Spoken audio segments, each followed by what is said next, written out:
Buenas tardes a todos, mi nombre es Edgar Giraldo, yo soy el líder de tecnología para Accenture Colombia y es un placer para mí, un verdadero privilegio estar hoy con ustedes presentando nuestra visión de tecnología para el 2020, para este año, en el marco de la pandemia. Como ustedes saben, Accenture es una de las compañías más grandes de consultoría y tecnología a nivel global. Nosotros todos los años, nuestro equipo de research produce una visión donde nosotros queremos identificar cuáles son esas tendencias desde un punto de vista de tecnología que van a cambiar la manera como viven, como vivimos y cómo trabajamos. Desde hace más o menos desde hace más o menos unos 3 años, nosotros venimos trabajando alrededor del concepto de digital, como esa gran tendencia, ese gran marco general en el cual está enmarcado la transformación tecnológica. En el 2018, nosotros básicamente creamos una visión hablando de la importancia de que todas las compañías incorporaran la transformación digital dentro del core de su modelo de negocios, ¿sí? Tecnologías como social, como mobile, como analytics, como cloud. Y en el 2019 empezamos a preguntarnos en el marco del Technology Vision cómo nos íbamos a diferenciar en un mundo donde todo el mundo ya era digital, ¿sí? Donde todo el mundo tenía redes sociales, donde todo el mundo estaba haciendo analytics, donde todo el mundo estaba yendo a la nube.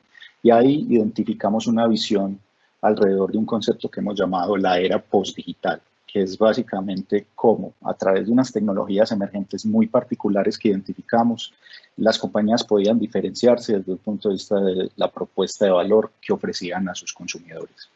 Ahora, en el Tech Vision del 2020, nosotros estamos proponiendo un nuevo concepto que es la gente postdigital y es como una vez que las compañías se han transformado y han comenzado a diferenciarse desde tecnologías emergentes de la era postdigital, que para nosotros están enmarcadas en blockchain, inteligencia artificial, realidades aumentadas y computación cuántica. Así, esas son nuestras 4 tecnologías fundamentales.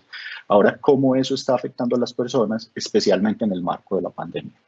Obviamente, cuando se liberó el Technology Vision 2020 a principios de año, nosotros no teníamos la pandemia como uno de los temas que se estaba previendo digamos, para transformar la sociedad de la manera que lo transformó, ¿sí?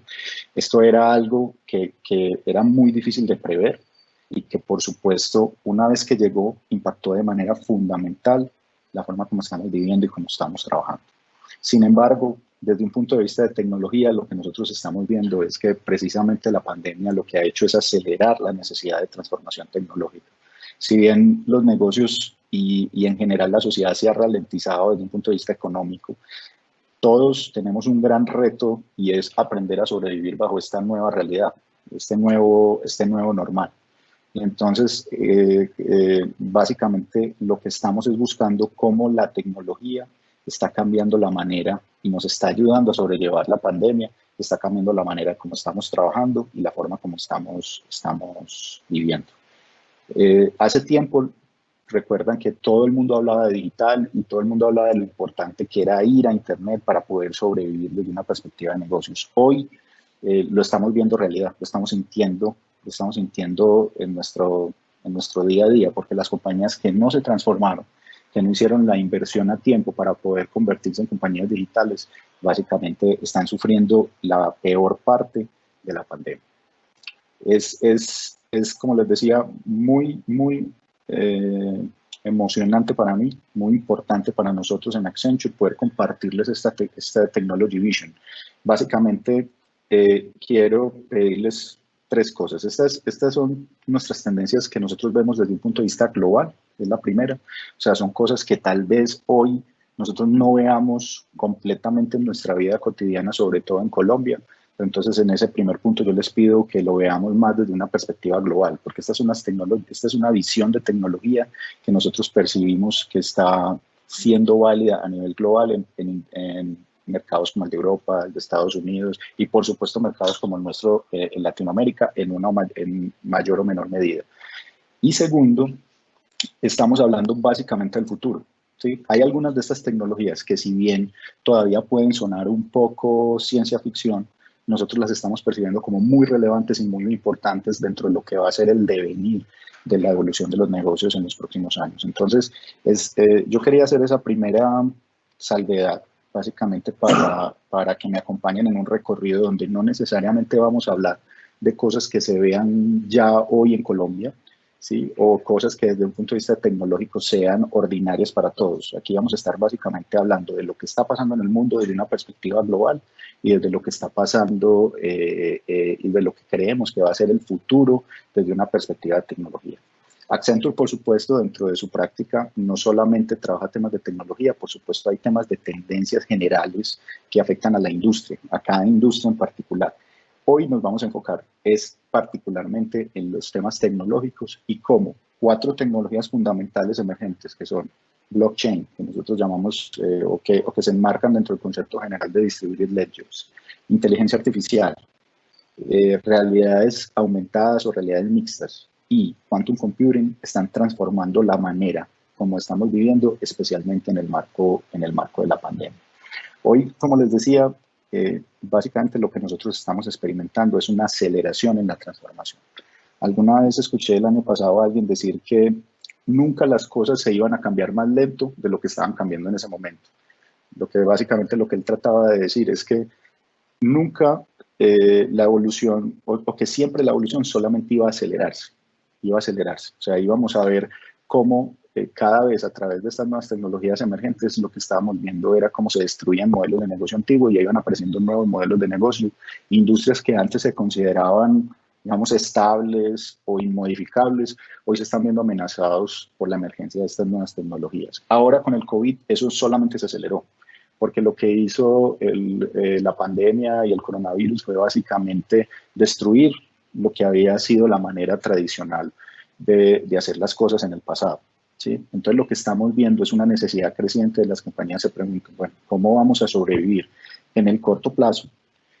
¿Cómo vamos a hacer para que nuestro negocio no se destruya en el corto plazo? ¿Y cómo vamos a desarrollar un modelo viable para transformar nuestro negocio en el largo plazo, asumiendo que esta es una realidad que se va a quedar, ¿sí? Más o menos como la estamos viviendo ahora, puede que cambie y que evolucione de cierta forma, pero que definitivamente cambió por siempre la manera como nosotros estamos trabajando.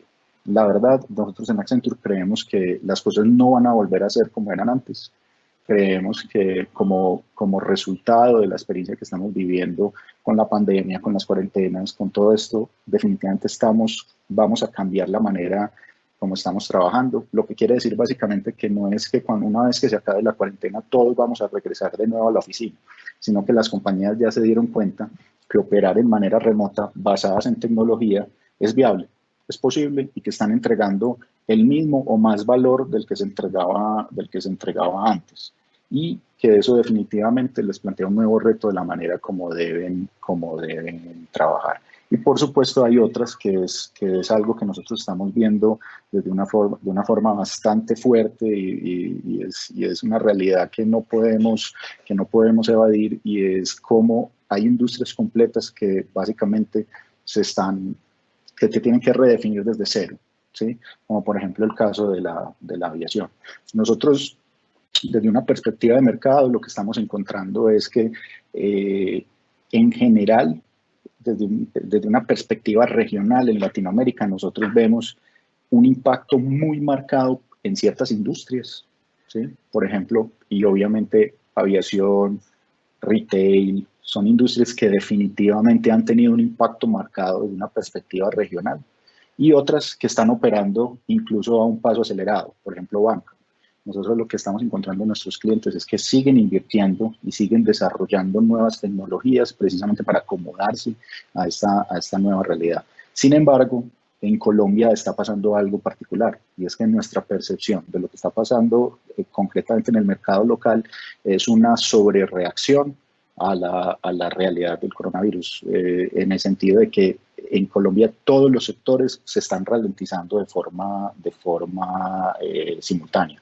Nosotros vemos a los bancos preocupados con el tema de pago, digamos, disminuyendo su apetito por inversiones, vemos a las aerolíneas, por supuesto, todos conocemos el caso de Avianca con el tema de Chapter 11, en general vemos una posición muy conservadora dentro del mercado colombiano, lo que ha sido interesante, ya que no es lo que está pasando en el mundo, ¿sí?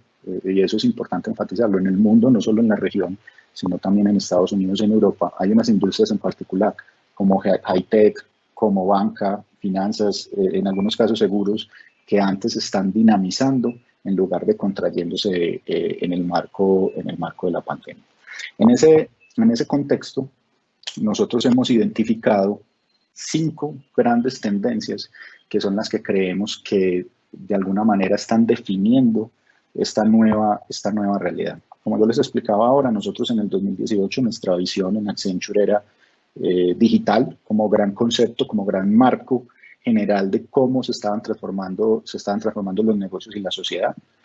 Eso está orientado sobre 4 tecnologías, que era social, redes sociales, mobile, analytics y cloud. Después del 2018 lo que nosotros vimos fue todo el mundo adoptó la transformación digital dentro de sus procesos. Ya para todos es normal. Obviamente todos conocemos, especialmente en Colombia, la importancia de las redes sociales, ¿sí?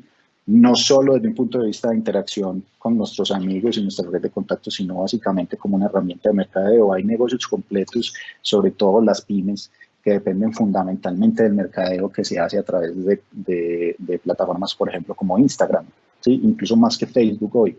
Instagram es una de las grandes plataformas de generación de oportunidades comerciales y de go-to-market para ciertas empresas. Sin embargo, después esas compañías decían, bueno, todos somos ahora digital, ¿yo cómo me diferencio? Entonces las compañías empezaron a explorar estas tecnologías que nosotros llamamos DARK, que es Distributed Ledgers por blockchain o por, digamos, modelos distribuidos de registro, inteligencia artificial, realidades aumentadas y computación cuántica. Y a través de esas 4 tecnologías, muchas compañías empezaron a explorar cómo diferenciarse. Ahora, para nuestra visión de 2020, nosotros configurando lo que llamamos la era post-digital, hemos identificado 5 nuevas tendencias que están definidas por un concepto general, y es lo que llamamos el tech clash o el impacto tecnológico, y es cómo las personas que se han matriculado, que ya están viviendo cotidianamente en lo digital, empiezan a ser superadas o empiezan a ser digamos, desbordadas con su interacción digital. A mí me pasa, yo soy muy entusiasta de la tecnología y siempre estoy buscando cómo la tecnología me sirve para conectarme, para hacer más cosas, para ser más productivo, cómo explorar cómo puedo hacer las cosas de forma distinta. Sin embargo, creo que todos tenemos hoy la experiencia de que nos llegan 200 correos electrónicos al día, de la cantidad de mensajes de WhatsApp que tenemos, a veces supera nuestra capacidad de verlos, que tenemos 30 cuentas de correo electrónico y cada vez que entramos a una página, lo que nos encontramos es cómo tenemos que crear una nueva cuenta y tenemos que memorizar 30, 40, 50 passwords distintos. Esa sobresaturación de lo digital es lo que nosotros llamamos, por ese término en inglés que Accenture ha acuñado, el tech clash o el impacto de la tecnología. Y es cuando el consumidor, las personas como nosotros, reaccionamos y decimos, no, esto no puede seguir así. O sea, que hay definitivamente una diferencia entre apalancarse en la tecnología, entre ser entusiasta por el futuro y esta dependencia y esta sobresaturación que está generando lo digital en nuestras vidas. Entonces, ese marco, ese concepto de tech clash o de impacto tecnológico ha definido una transformación en la manera como nosotros queremos interactuar con la tecnología. Y la primera gran transformación es lo que nosotros llamamos la tendencia del yo en la experiencia. Y es cómo las personas quieren tener el control de las experiencias digitales que están experimentando. ¿Cómo funciona normalmente hoy una experiencia digital? Está básicamente construida con modelos históricos. Las compañías recogen información a través de modelos analíticos. Tratan de saber qué estamos haciendo, cuántas veces entramos al día, qué consumimos, y basados en esa información tratan de personalizar la experiencia para guiarnos sobre cuál debería ser el próximo producto que nosotros vamos a consumir. Me explico, todos hemos comprado, por ejemplo, en Amazon, Todos hemos visto cómo Amazon recomienda ciertos productos, o cómo Netflix, por ejemplo, recomienda cuál es la siguiente serie que tenemos que ver. Eso es un concepto, esa forma de personalizar la experiencia es lo que nosotros llamamos personalización de caja negra, y es las compañías recogen esa información, hacen suposiciones y hacen deducciones sobre qué es lo que a nosotros nos debería gustar como consumidores, y sobre eso personalizan la experiencia. Ahora, las personas que vivimos este impacto de lo digital, ese tech flash, queremos otra cosa. Ya no queremos esa personalización de caja negra, sino que queremos tener un control estrecho sobre la experiencia que nosotros tenemos sobre lo digital. Y ese control estrecho básicamente se traduce en que exigimos que las marcas, que las empresas que nos prestan productos y servicios nos den opciones de configuración, nos den opciones de personalización para que nosotros podamos acomodar la experiencia a lo que queremos, independiente de lo que hayamos elegido en el pasado. Entonces es así, para darles un ejemplo muy concreto, como compañías como Uber en California, tiene ya la manera de que yo puedo pedirle, cuando solicito un carro, que me traiga un Uber y que el conductor no hable. ¿Sí? Yo puedo sacar mi celular y simplemente escoger, yo quiero un Uber, además de escoger el tamaño del carro, lo quiero el Uber de lujo o el Uber pequeño, también poder escoger si yo quiero que el conductor hable o no hable y qué tipo de música, si es que quiero que tenga música. ¿Sí? Esos son temas importantes, por ejemplo, para mí, que a mí me aterra que los conductores de Uber me hablen, para poder configurar exactamente esa experiencia. Eso es básicamente lo que quiere decir el yo en la experiencia, y es cómo hay una exigencia cada vez más importante de poder diferenciar los productos y servicios, digitales o no, a través de que los usuarios puedan personalizar la manera como están experimentando los productos. Sí, eso es particularmente importante hoy, en el corto plazo, cuando nosotros vivimos en esta pandemia. Primero, porque todas nuestras interacciones se volvieron básicamente digitales. O sea, todos estamos hoy trabajando desde la casa, estamos comprando, estamos consumiendo desde la casa. Entonces, necesitamos que esas experiencias sean muchísimo más fluidas para poder diferenciarlas de las diferencias de las experiencias de la competencia. Y por supuesto, en el largo plazo, porque eso va a cambiar completamente la manera como nosotros esperamos interactuar con la tecnología. Los usuarios son cada vez más informados, están cada vez más educados, están cada vez más en poder de la tecnología y la manejan mejor, y quieren poder configurarla más y no permitir que sean las marcas las que configuren de acuerdo a parámetros y a modelos estadísticos que ellos mismos desarrollan cómo es que yo debo interactuar o qué nuevo producto, qué nuevo servicio debería consumir. Esa es nuestra primera gran tendencia, que es la que está marcando la manera como los consumidores a nivel global quieren experimentar los productos y servicios digitales y del mundo real. Ahora, hay otra gran tendencia que está construida o que se está experimentando alrededor de la inteligencia artificial. Inteligencia artificial es un término muy, muy amplio, ¿sí? Que significa muchísimas cosas. Lo primero que a mí me gusta decir alrededor de la inteligencia artificial es que si bien hay personas y personas muy reconocidas en la industria de tecnología que consideran que la inteligencia artificial o que hacen advertencias sobre el poder de la inteligencia artificial, como Elon Musk, el de Tesla, que dice que digamos que la inteligencia artificial es más poderosa de lo que creemos, y que es más arriesgada, bueno, que es más peligrosa de todo esto. Definitivamente hoy los productos de inteligencia artificial que son comerciales, que ya están disponibles para que los usen las empresas y las personas, no representan digamos, todavía un riesgo a ese nivel. Todavía. Puede que más adelante eso cambie, pero por lo menos a hoy nosotros todavía no lo vemos así.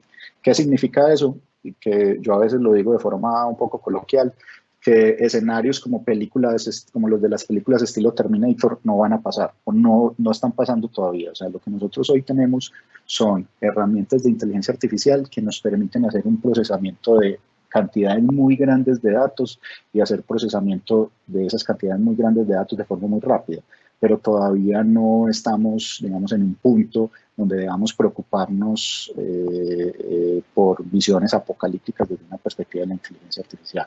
Ahora, como les decía, la inteligencia artificial realmente es un concepto muy amplio, es muy amplio. Hay muchas cosas que significan inteligencia artificial. A mí me gusta dividirlo tal vez en tres grandes grupos. Uno es todo lo que está relacionado con el análisis de información, que es básicamente una evolución de la analítica. ¿Sí? Hace tiempo en tecnología se conocía había algo que llamamos la inteligencia de negocios, el business intelligence, que era básicamente el análisis, digamos, de información o el reconocimiento de patrones en la información para apoyar la toma de decisiones de la gestión. Después pasamos a un término que llamamos la analítica, la analytics y big data, que básicamente la diferencia con respecto a la inteligencia de negocios que teníamos en el pasado es que es el mismo análisis de la información, el mismo reconocimiento de patrones de la información, pero ya no en subconjuntos digamos, en poblaciones muy reducidas de información, sino que ya tenemos la tecnología para procesar grandes datos. Entonces, mientras en el pasado yo tenía que hacer digamos, análisis basados en una población, en una selección de los datos y tratar de hacer una extrapolación de esos datos para ver si esas tendencias se cumplían en el universo total de la información que yo estaba analizando. Con la analítica y con el Big Data en particular, yo ya tengo suficiente capacidad de cómputo, tanto en el hardware como en el software, para yo poder analizar el universo completo de los datos que tengo. Entonces eso me permite hacer unos análisis muchísimo más sutiles, mucho más matizados y que generan unos insights mucho más profundos y reales sobre la información. Ahora, en ese contexto, la inteligencia artificial es la nueva o la siguiente capa de evolución de la analítica y Big Data, donde básicamente lo que nosotros tenemos unas capacidades, sobre todo de software, muchísimo más potentes para reconocer patrones e hacer inferencias de patrones en la información de una forma todavía más rápida y más avanzada. Esa para mí, digamos, es el primer pilar de lo que se conoce como inteligencia artificial y es software, básicamente, componentes de software a los que yo les puedo entregar información y que me pueden dar análisis muchísimo más sofisticados de esa información, detectando, por ejemplo, yo le doy una lista de clientes y él me puede ayudar a identificar cuáles son los segmentos de clientes que se derivan de las características comunes de esos clientes. O, por ejemplo, yo le doy una lista a la inteligencia artificial de cuáles son los productos que un cliente compra y él me puede ayudar a ver qué productos yo le puedo recomendar a un cliente basados en qué tan parecido ese cliente es a otro cliente que ha comprado unos productos. ¿Sí? Entonces, por ejemplo, yo tengo un amigo que es Armando y él compra unos productos, yo compro otros. El modelo de inteligencia artificial lo que hace es que mira qué tan parecidos son nuestros gustos y entonces le sugiere a Armando los productos que yo he comprado y me sugiere a mí los productos que Armando ha comprado. ¿Sí? Ese es, digamos, el primer gran pilar de la inteligencia artificial.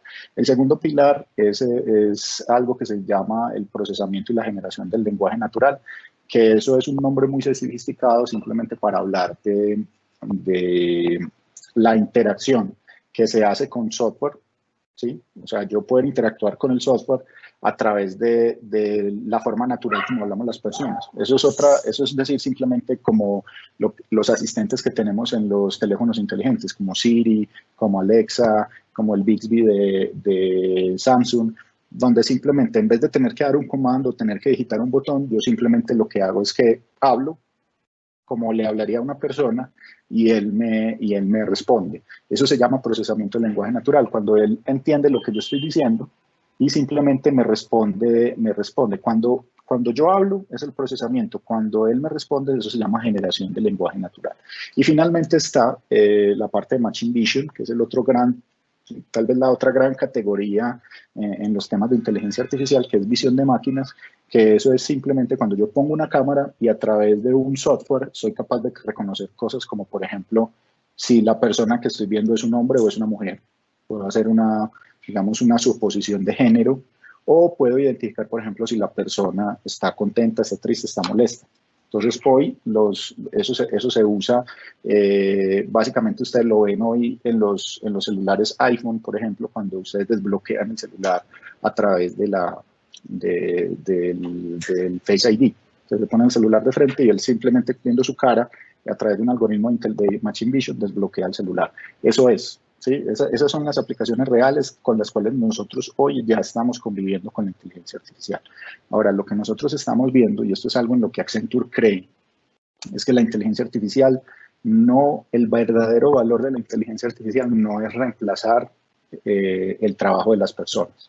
Nosotros no creemos que a las personas o no creemos que el valor y que el ahorro que van a hacer las empresas y las eficiencias que van a encontrar alrededor de la inteligencia artificial están básicamente dadas porque vamos a cambiar personas humanas, trabajadores humanos, por software que a través de inteligencia artificial reemplaza a esos trabajadores. Nosotros definitivamente hoy lo que creemos es que el verdadero potencial, y lo que les recomendamos a nuestros clientes es que exploren que el verdadero potencial de la inteligencia artificial está en básicamente potenciar las habilidades creativas y productivas de las personas. ¿Eso qué quiere decir?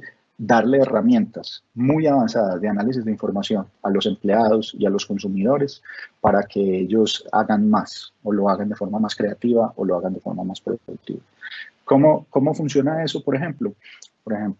Tenemos casos específicos donde lo que las empresas están creando son sus propios asistentes virtuales, como imagínense Alexa o Siri, pero básicamente personalizados para el uso de una empresa, donde yo le puedo preguntar cómo solicito vacaciones, por ejemplo. Entonces creo un asistente virtual para permitir que los empleados, en vez de tener que navegar portales infinitos empresariales, lo que hagan es simplemente hacer un requerimiento conversado con una inteligencia artificial, de manera que la inteligencia artificial los guíe sobre los procesos de la compañía. Y especialmente ahora en el contexto de la pandemia, en el tema del COVID, nosotros lo que estamos viendo es un crecimiento exponencial en el uso de herramientas de análisis de información avanzado, basados en componentes de inteligencia artificial, para ayudar a estudiar las poblaciones de enfermos de COVID, las poblaciones en riesgo, y también para el diseño de la vacuna. Ahí estamos viendo, sobre todo en Asia y en Estados Unidos, una inversión muy grande donde están utilizando este tipo de tecnologías para eso. Ahora, en el largo plazo, lo que nosotros estamos viendo es que cada vez más la tecnología que nosotros tenemos en el día a día va a incorporar elementos de inteligencia artificial, como los que les he descrito.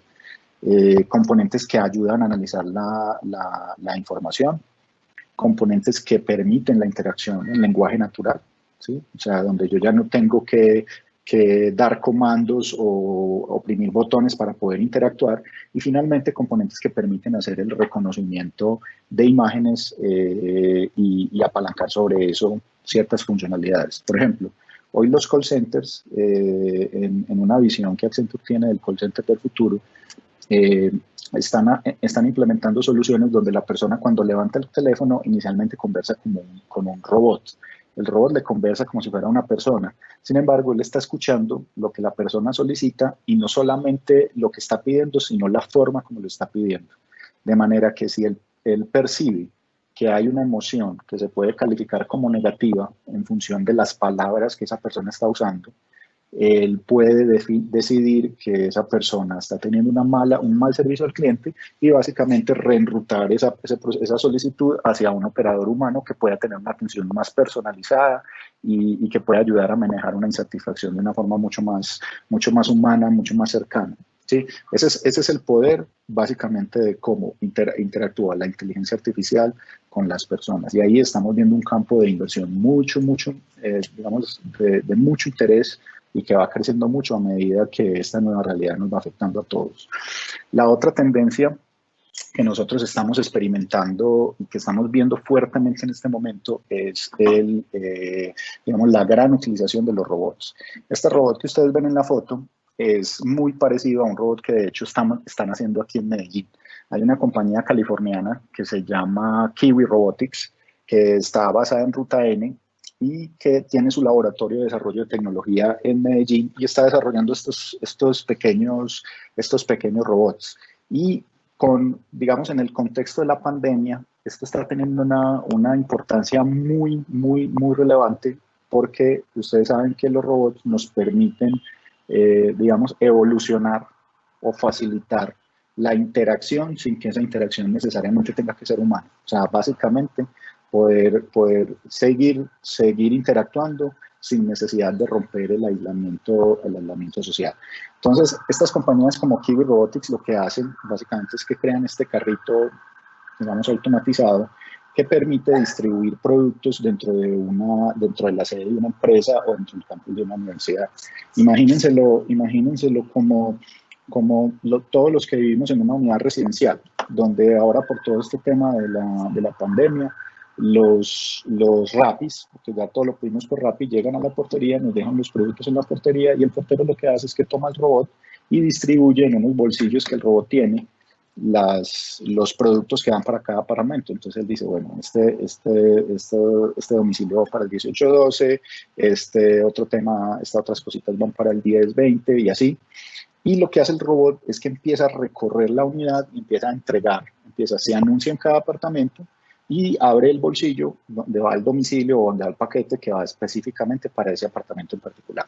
Eso es lo que hoy está haciendo Kiwi Robotics y lo hace con comida, lo hace con productos, sobre todo digamos, en sedes cerradas, en los campus de una universidad o en la sede de una empresa. Y ese tipo de robots se están creando hoy en Medellín.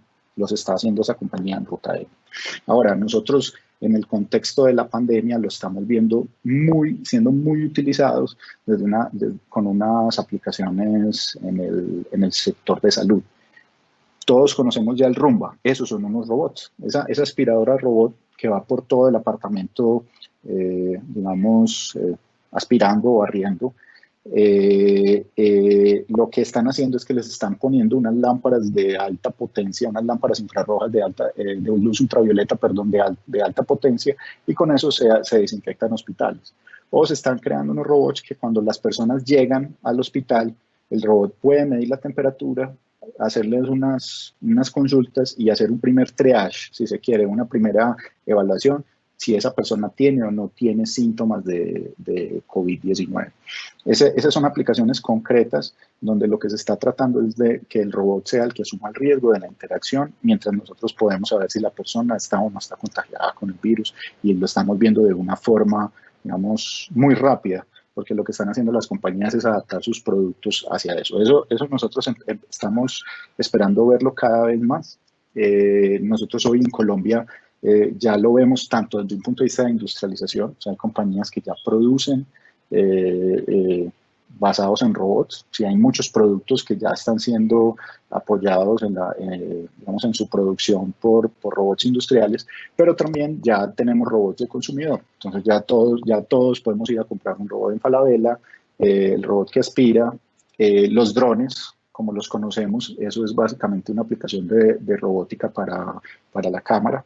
Y cada vez más esperamos ver muchísimas más aplicaciones de eso. Ahora, en este contexto de distanciamiento social, lo que estamos viendo es que ese ecosistema se va a acelerar. ¿Por qué? Primero, porque ya vamos a usar más robots para interactuar, ¿sí? Como el que les estaba hablando, que es la aplicación específica que está haciendo Kiwi Robotics, pero también porque como ya los empleados no se van a poder desplazar a una planta de producción, muchas de esas funciones van a tener que ser asumidas por robots y en algunos casos, si no en muchos casos, los empleados van a tener que manipular los robots de forma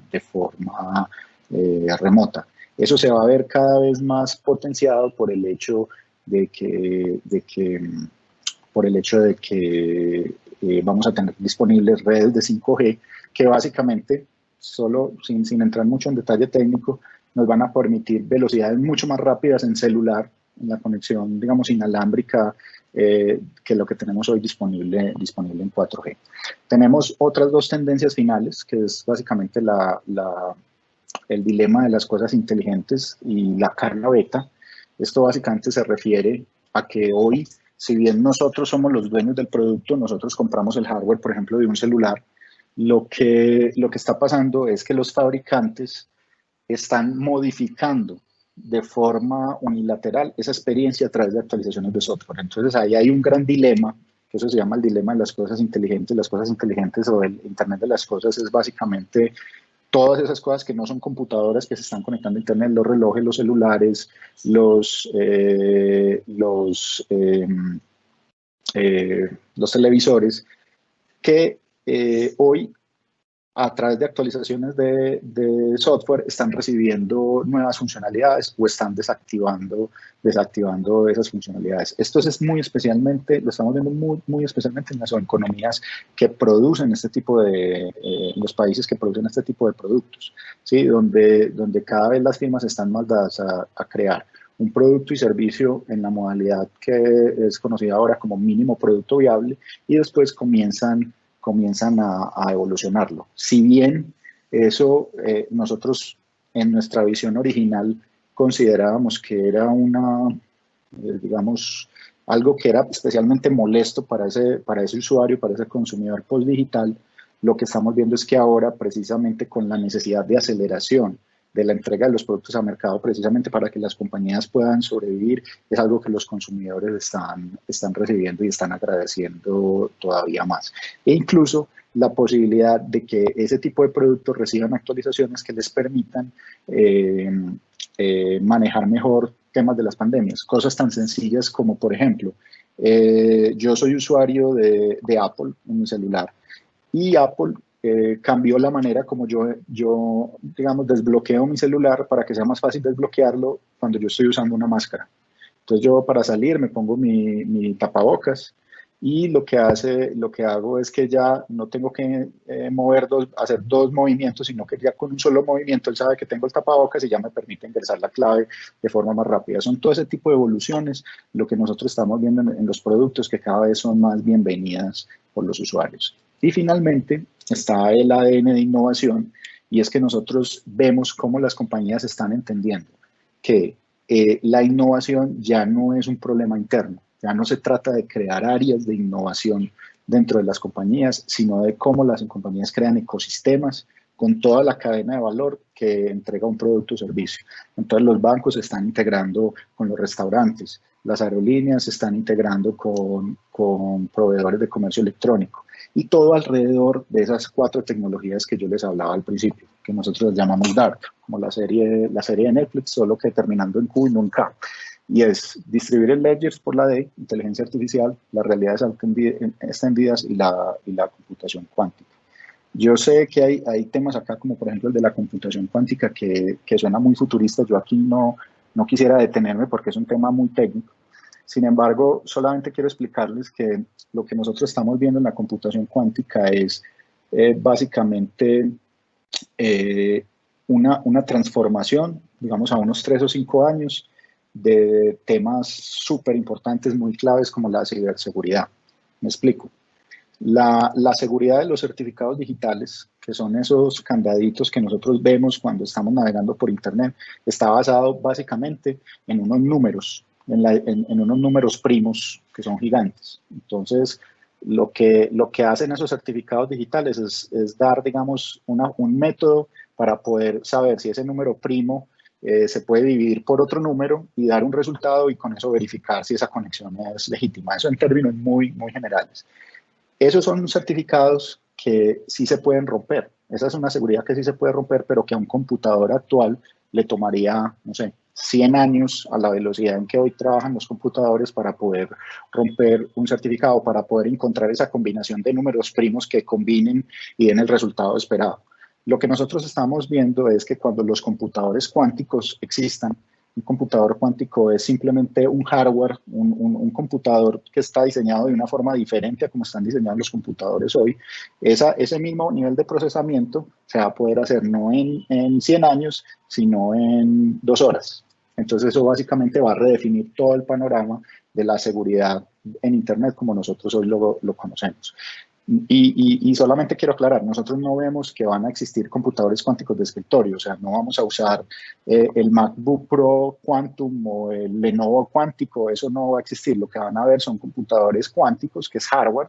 Imagínense unos servidores que funcionan con un hardware distinto y van a estar disponibles en la nube, y lo que van a hacer las compañías es que los van a poder usar como servicios por Internet, como APIs, para los que sean más técnicos, a través de soluciones de software que corren en computadores tradicionales. Entonces, lo que nosotros estamos viendo acá es que las compañías cada vez más están acelerando ese proceso, porque están entendiendo que hoy más que nunca hay que innovar precisamente para garantizar su supervivencia en el corto plazo y, por supuesto, un nuevo negocio.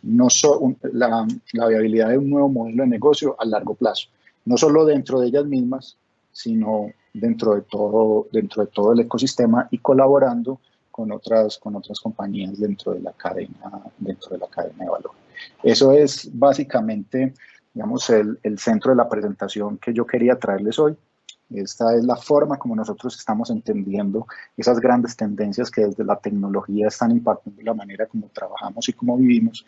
En este momento me gustaría darle paso a cualquier comentario o pregunta que tengan las personas que están asistiendo a la sesión. Edgar, muchísimas gracias por tu presentación. Creo que estuvo muy completa y tenemos bastantes preguntas. Hay algunas repetidas, hemos intentado filtrar para evitar repetir. La primera pregunta que nos entra es, Colombia en banca y telecomunicaciones, ¿cómo está la implementación de estas tecnologías en relación al resto de la región? Muy bien. Yo diría que hay una realidad distinta para las dos industrias. La banca en Colombia está muy avanzada desde un punto de vista de implementación de tecnología en sí. Donde nosotros estamos más lentos, tal vez es en la creación de nuevas experiencias digitales a nivel de banca, básicamente por lo reacio que ha sido los consumidores colombianos para usar Internet como un canal, digamos, para pagos o para transferencias. ¿Sí? Hay personas que todavía sienten miedo en entrar la tarjeta de crédito a Internet. ¿Sí? Yo ahí les puedo hablar de mi experiencia personal. Yo compro por Internet hace 20 años, ¿sí? Y nunca he tenido, bueno, una vez tuve un intento de fraude y el banco me ayudó a resolverlo. Nunca he tenido problemas. Entonces, ahí básicamente lo que estamos viendo es que si bien esa era una realidad válida hasta hace unos meses, una vez que la pandemia comenzó y que todos nos vimos obligados a movernos a Internet, lo que estamos viendo en Colombia es una inversión mucho más grande desde un punto de vista de la tecnología que están implementando los bancos en inteligencia artificial, en ofrecer nuevas experiencias digitales para sus clientes. El tema de la telco es un poquito distinto. El mercado de la telco es un mercado que requiere unas grandes inversiones en infraestructura y es una inversión compleja porque no es una inversión centralizada. No es como el banco que hace un cambio en su servidor y todo el mundo entra por Internet y ve la nueva sucursal virtual, sino que la telco tiene que ir a romper calles para poder meter cables, para poder instalar una nueva tecnología. Entonces, ahí estamos un poquito más quedados, sobre todo en temas de cobertura. Hoy los sistemas de las telcos todavía, digamos, tienen muchas oportunidades de avanzar desde la perspectiva de experiencia de los usuarios, y lo que vamos a ver en el futuro, o por lo menos yo tengo una esperanza de que eso se vea en el futuro, es que en unos 2 o 3 años empecemos a hacer la migración hacia 5G. Que va a generar una experiencia completamente distinta, muy parecida a lo que pasaba cuando teníamos celulares que funcionaban en Edge y que uno tenía Internet, pues casi que por decir que tenía Internet, a lo que tenemos ahora con 4G, donde hay una experiencia realmente usable, donde yo puedo ver videos.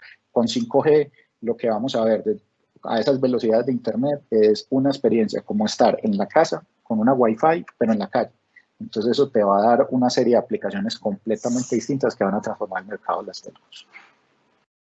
Buenísimo, muchas gracias. Nos llega una pregunta sobre personalización. Dice, la personalización en momentos parece convertirse en algo invasivo. ¿Qué recomendación tienes para las empresas para que no se conviertan en un spam por querer prestar servicios tan personalizados? Exactamente, esa es precisamente lo que nosotros llamamos ese tech clash o ese conflicto entre lo que las personas quieren y lo que las empresas están ofreciendo. Pero es porque esa es una personalización, digamos, bajo un criterio viejo, el criterio de lo digital, ya no de lo postdigital. Es lo que yo le llamaba al principio la personalización de caja negra, que es la empresa adivinando a partir de datos históricos qué es lo que el usuario quiere. Ahora lo que hay que hacer es darle opciones a los usuarios para que los usuarios sean los que configuren la experiencia. ¿Qué significa configurar la experiencia? Es, hombre, no me manden más correos electrónicos, yo no compro por correo electrónico, ¿sí? O lo que les decía ahora con lo de Uber, yo quiero personalizar mucho más mi experiencia en Uber. ¿sí? Lo que necesitan hacer las compañías ahora, desde una perspectiva de sus productos, sobre todo sucursales virtuales, digamos, páginas transaccionales o incluso productos digitales y iniciativas de mercadeo, es dar muchísimo más control a los usuarios para que los usuarios explícitamente configuren, personalicen la experiencia que quieren tener. Sí, esa es la principal recomendación y lo bueno de eso es que no es difícil de implementar. Es una cosa fácil de implementar, pero requiere ceder un poco el control y ponerlo en manos del usuario, del consumidor. Espectacular. En línea con lo que vienes conversando, hay una pregunta que dice, como consumidores, ¿cómo podemos estar tan seguros de que en un mundo tan digital nuestra información y nuestros datos están verdaderamente protegidos? Sí, vale, esa es una excelente pregunta y ahí, digamos que yo siento que hay una digamos, como unas realidades conflictivas, unos dilemas, y es, hoy el crimen digital o digamos, o el fraude digital es tal vez o por lo menos cuando uno habla con un vicepresidente de un banco, lo que le dicen a uno es que lo que más les preocupa es el fraude digital, ¿sí? Y ya hoy nosotros, como ya estamos encerrados y todo lo tenemos que hacer por Internet, se dispara el fraude digital. Sin embargo, lo que nosotros estamos viendo es que las compañías están tomando la seguridad como una prioridad fundamental. Y ahora ya hay una tendencia importante en ese tema de seguridad y es que las compañías no se están asegurando ellas solas, sino que están asegurando toda la cadena de valor. Entonces están colaborando los bancos con las plataformas de pago, etcétera, para poder generar como una cadena de valor segura, precisamente para poder habilitar ese tipo de comercio o ese tipo de, digamos, de interacciones por Internet. Entonces, lo primero es, en ese orden de ideas, lo primero para uno estar seguro es siempre es seguro operar por Internet. Como les digo, yo personalmente compro, interactúo, funciono por Internet desde hace 20 años sin absolutamente ningún problema. Simplemente que hay que ser muy conscientes, digamos, de ciertas reglas de higiene digital, por decirlo así. O sea, no meterle la tarjeta de crédito a cualquier cosa que le aparezca a uno en un pop-up en el Explorer o en el Chrome, sino solamente, digamos, en lugares autorizados, hacer mucho caso a las recomendaciones de los bancos, formarse, o sea, entender cuáles son el tipo de fraudes electrónicos. Eso no es difícil de entender, pero para uno entender, por ejemplo, qué es un phishing, qué son ese tipo de cosas, porque es como todo es más seguro o más inseguro en la medida en que uno prevenga. Entonces, a mí me preguntan si Medellín, yo vivo en Medellín, si Medellín es muy inseguro. Yo digo, hombre, no es más seguro o inseguro que ciertas ciudades, simplemente yo sé a qué horas y por qué lugares debo caminar. Exactamente pasa lo mismo por Internet.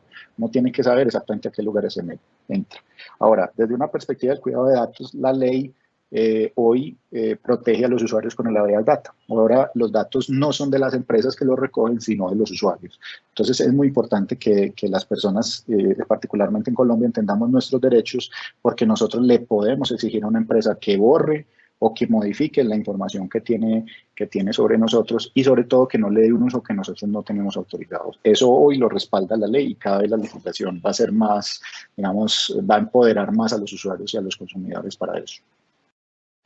Muchas gracias, Edgar. En línea con lo que vienes diciendo, tenemos una pregunta relacionada. ¿La inteligencia artificial podría ayudar también a evidenciar e identificar los actos delictivos a través de Internet? Si es así, ¿cómo lo podría lograr sin afectar la privacidad de los usuarios? Totalmente. Lo que hace, de hecho, esa es una de las aplicaciones más difundidas de la inteligencia artificial. La inteligencia artificial no necesita ver necesariamente, por ejemplo, yo que estoy comprando. Voy a hablar de un fraude bancario, de una experiencia personal que yo tuve. Él no necesita saber, que tal vez fue el único tema que yo una vez tuve y que afortunadamente mi banco me lo solucionó de una forma muy transparente. Él no necesita saber yo qué estoy comprando, no necesita saber datos personales. Lo único que necesita es correlacionar dónde se dio una transacción con respecto a dónde hago yo normalmente esos tipos de transacciones. Me explico. Yo vivo en Colombia, vivo en Medellín. Yo vengo usando mi tarjeta de crédito normalmente en Medellín. Cuando de pronto hoy a las 8 de la mañana uso mi tarjeta de crédito en Medellín para pagar un Rappi y a las 11 de la mañana hay un consumo en Madrid de mi tarjeta de crédito. Lo que hace la inteligencia artificial es levantar alertas sobre eso. Como les hablaba yo ahora, es un reconocimiento de patrones. Entonces él viene, digamos que es lo que detecta son esos casos extremos. Entonces él dice, ok, esta persona está operando normalmente en Medellín, todos los años en esta misma época él está en Medellín, acaba de hacer una transacción en Medellín. ¿Cómo entender que se esté usando su tarjeta de crédito hoy en España, por ejemplo, que fue literalmente lo que me pasó a mí? Entonces lo que hace la inteligencia artificial es simplemente señalar esa transacción, reportarla para que se le haga un procesamiento y que un usuario me llamaron y me dijeron, usted acaba de hacer una transacción en España. Yo le dije, no, yo estoy en Medellín. Y en ese momento se detuvo el fraude y el banco simplemente hizo el procedimiento. Ese es el tipo de cosas que hoy la inteligencia artificial permite hacer, bueno, y que de hecho desde hace ya bastante tiempo permite hacer. La diferencia que tenemos hoy es que tenemos el hardware y el software para procesar muchísimas más transacciones, para analizar muchísima más información de una forma más rápida. Muchas gracias, Edgar. En línea con eso, hay una nueva pregunta que dice, ¿cómo las empresas pueden construir un clima de confianza con sus clientes, sus prospectos y empleados en un contexto como este, donde el reto de gestionar las relaciones es aún mayor a como lo conocíamos antes? Esa es una excelente, esa es una excelente pregunta. Ahora, hoy digamos que lo que nosotros estamos experimentando es, yo diría, un cambio cataclísmico en ese sentido. Y para mí tal vez el ejemplo más importante es cómo hay compañías, y de hecho Accenture es una de ellas, que hoy contratan empleados que nunca hemos visto en persona. O sea, los contratamos completamente por videoconferencia. Nunca han ido a la oficina de Accenture, ni siquiera van a ir a firmar el contrato, sino que lo van a firmar por internet. Nunca han pisado nuestra oficina, sino que lo van a hacer desde su casa. Eso básicamente hace que sea mucho más sobresaliente en la importancia de la seguridad desde un punto de vista físico, puro y duro, de la seguridad de cómo intercambiamos los datos, de autenticación y todo eso, pero sobre todo de la confianza. Y es en la medida en que las compañías sean transparentes en la manera como se usa la información, el uso que le dan a la información que recogen de los usuarios y de los empleados, que se genera esa confianza para que las personas se sientan tranquilas de interactuar cada vez más por Internet. Hoy eso ya no es una opción. O sea, ya las firmas lo tienen que hacer, como les decía, porque las compañías están contratando y están empezando a trabajar con personas que nunca han pisado la oficina, y eso hace absolutamente necesario que eso pase. Ahora, eso se traduce también hacia los consumidores. En la medida en que el consumidor vea que puede personalizar la experiencia y que la compañía respeta tanto la ley, por ejemplo, en el caso del colombiano de habeas data, como los compromisos ya, digamos, más específicos que hace en su caso del manejo de esa información, los usuarios se van a sentir más tranquilos de entregar esa información.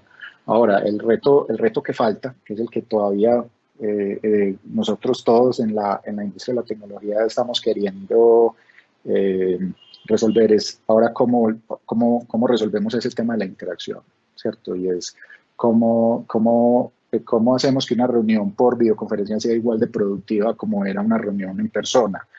Algunas veces sí, nos dimos cuenta que no siempre teníamos que reunirnos en persona. O sea, es básicamente ya una transformación cultural que yo creo que todavía nos va a tomar algún tiempo, 1 o 2 años, de terminar de entender cuál fue el impacto.